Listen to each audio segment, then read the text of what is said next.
ঘোষণা করে জনগণের দর্শনের জন্য উন্মুক্ত করে দেয়া হয়।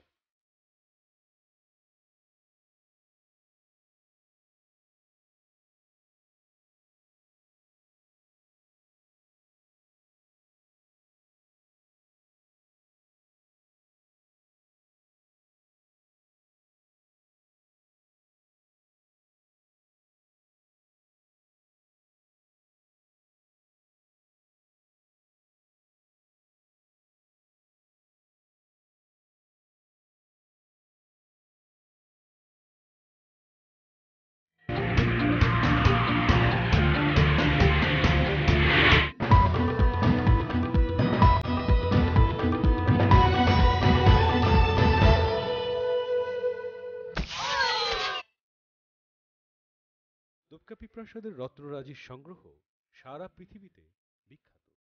একথা কতখানি সত্য যে তা হীরাচুন্নি পান্নার ছটায় বুঝে গেলাম পরের কয়েকটা ঘরে ঢুকে। পায়রার ডিমের মতো বড় বড় অপার্থিব সৌন্দর্যের অধিকারী পান্না, আঙ্গুরের মতো বড় বড় রক্তলাল রুবি, আর পলকাটা দুর্দান্ত সব হীরকখণ্ডের ছটায় চোখ খোলা মুশকিল হয়ে যাচ্ছিল মাঝে মাঝে।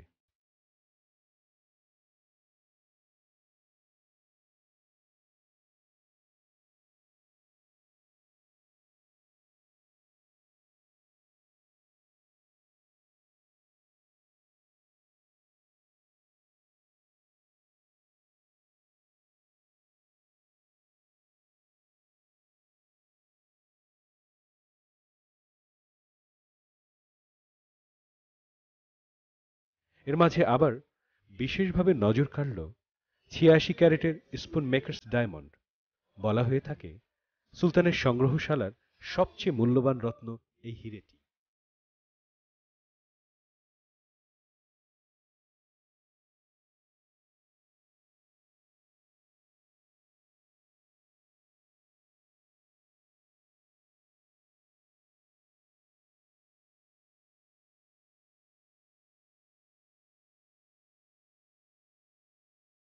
মূল হারেমে ৪০০টিরই অধিক কক্ষ রয়েছে। সুলতানের খেয়াল বলে কথা, তো এত ঘরে তো উকি দেওয়া সম্ভব না, তাই তারা বেছে বেছে কিছু বিশেষ ঘর খুলে রেখেছে দর্শনার্থীদের জন্য।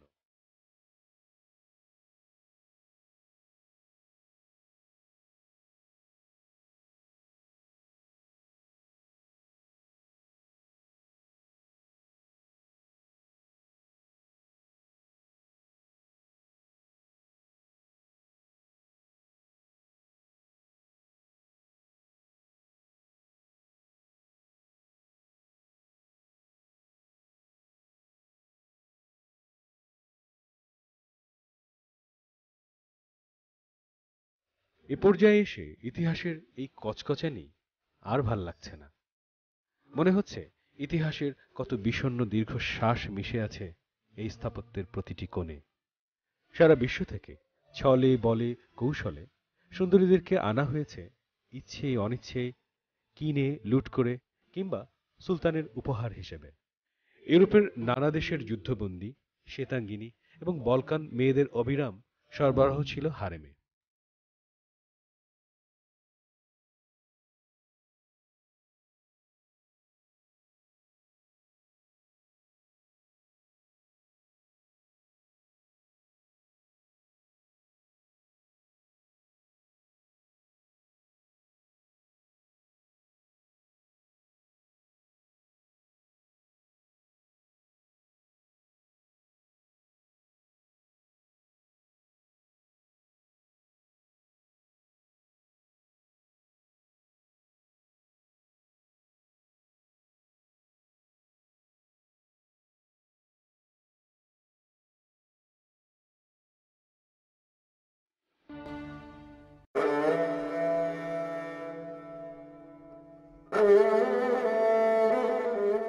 বিলাস ব্যাসনের কমতি ছিল না কিছুতেই। শত বছর আগের শৌচাগারও বেশ আধুনিক মনে হলো।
দেয়ালে দেয়ালে অপূর্ব সূক্ষ্ম নকশা আঁকা। কিছু ঘরে নর্তকী আর খোঁজাদের পুতুল সাজিয়ে চেষ্টা করা হয়েছে সেই সময়ের পরিবেশ সৃষ্টির।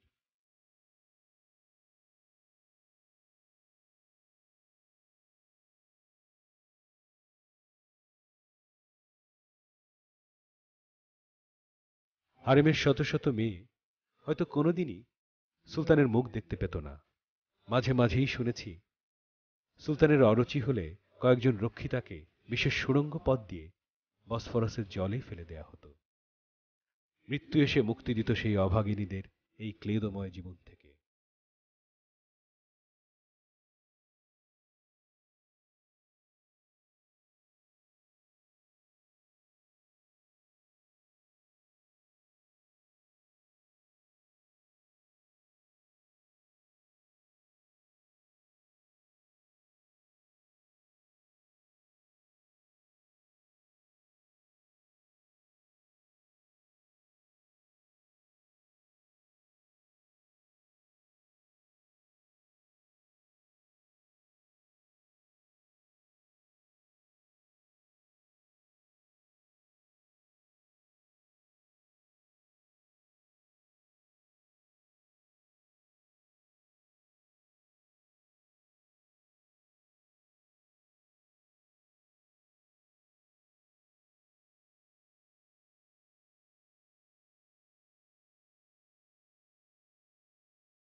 ফেরার আগে সুলতানের বাগিচা থেকে চোখে পড়ল বসফরাসের জলধারা, গোল্ডেন হর্ন, অপর পাড়ের মহাদেশ। মর্মর সাগরের খোলা বাতাস মন থেকে ধুয়ে নিয়ে গেল প্রাসাদের ক্লেদময় ইতিহাসের অনেকটাই। আর সেই সাথে আহ্বান জানালো অপর মহাদেশে যাবার জন্য। আর এবারে যাত্রা সেদিক পানেই।